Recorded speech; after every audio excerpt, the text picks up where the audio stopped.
जय श्री कृष्ण दोस्तों, जय श्री श्याम। आज हम श्रीमद् भगवत गीता का पहले अध्याय के पहले श्लोक का विवरण यहाँ पर करेंगे। पहले अध्याय में है कुरुक्षेत्र के युद्ध स्थल में सैन्य निरीक्षण। पहला श्लोक हमारा द्रम अक्षेत्रे कुरुक्षेत्रे संवेता युयुत्सव माम का पांडवा स्वेच किम कुरुवत संजय। तो इसमें धृतराष्ट्र जी ने कहा है, हे संजय, धर्म भूमि कुरुक्षेत्र में युद्ध की इच्छा से एकत्रित हुए मेरे तथा पांडवों के पुत्रों ने क्या किया। इसका मतलब है कि भाई इसमें उल्लेख है कि मनुष्य को चाहिए कि वह श्री कृष्ण के भक्त की सहायता से समीक्षण करते हुए भगवत गीता का अध्ययन करे और उसे समझने का प्रयास करें। अर्जुन ने जिस प्रकार से साक्षात भगवान कृष्ण से गीता सुनी और उसका उपदेश ग्रहण किया, इस प्रकार की स्पष्ट अनुभूति का उदाहरण भगवत गीता में ही है। यदि उसी गुरु परंपरा से निजी स्वार्थ से प्रेरित हुए बिना किसी को भगवत गीता समझने का सौभाग्य प्राप्त हो तो वह समस्त वैदिक ज्ञान तथा विश्व के समस्त शास्त्रों के अध्ययन को पीछे छोड़ देता है। भगवत गीता में न केवल अन्य शास्त्रों की सारी बातें मिलेंगी बल्कि ऐसी बातें भी मिलेंगी जो आपको कहीं पर भी नहीं मिलेंगी। यही गीता का विशिष्ट मानदंड है। भगवान श्री कृष्ण द्वारा साक्षात उच्चरित होने के कारण यह पूर्ण आस्तिक विज्ञान है। महाभारत में वर्णित धृतराष्ट्र तथा संजय की बातें इस महान दर्शन के मूल सिद्धांत का काम करती है।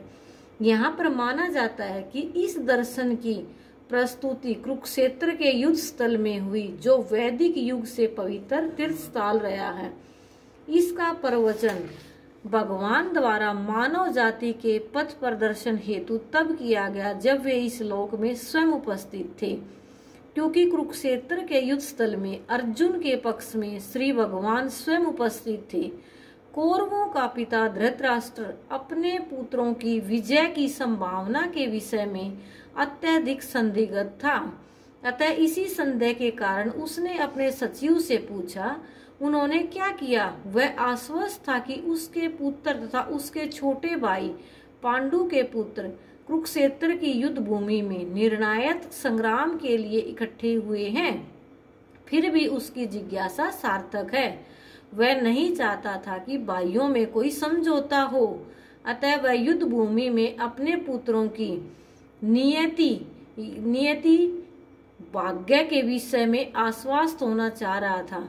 इसलिए इस युद्ध को कुरुक्षेत्र में लड़ा जाना था, जिसका उल्लेख वेदों में स्वर्ग के निवासियों के लिए भी तीर्थ स्थल के रूप में हुआ है। अतः धृतराष्ट्र अत्यंत भयभीत था कि इस पवित्र स्थल का युद्ध के परिणाम पर न जाने कैसा प्रभाव पड़ेगा।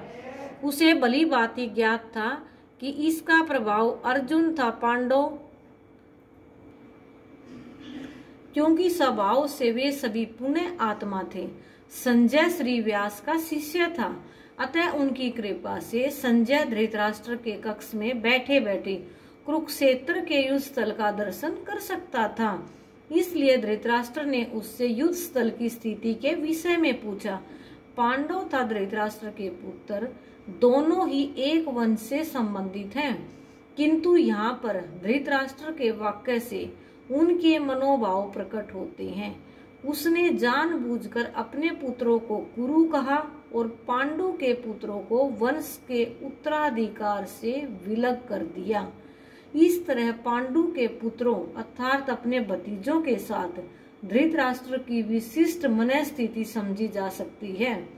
जिस प्रकार धान के खेत से अवांछित पौधों को उखाड़ दिया जाता है, उसी प्रकार इस कथा के आरंभ से ही ऐसी आशा की जाती है कि जहाँ धर्म के पिता श्री कृष्ण उपस्थित हों, वहाँ कुरुक्षेत्र रूपी खेत में दुर्योधन आदि धृतराष्ट्र के पुत्र रूपी अवांछित पौधों को समूल नष्ट करके युधिष्ठिर आदि नित्यांत धार्मिक पुरुषों की स्थापना की जाएगी। यहाँ धर्म अक्षेत्रे तथा कुरुक्षेत्रे शब्दों की उनकी ऐतिहासिक तथा वैदिक महत्ता के अतिरिक्त यही सार्थकता है।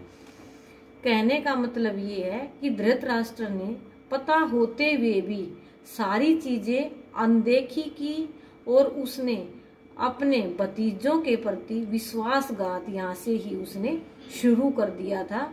इसीलिए यहाँ पर युद्ध की स्थिति उत्पन्न हुई थी। तो धन्यवाद। जय श्री कृष्ण और जय श्री श्याम।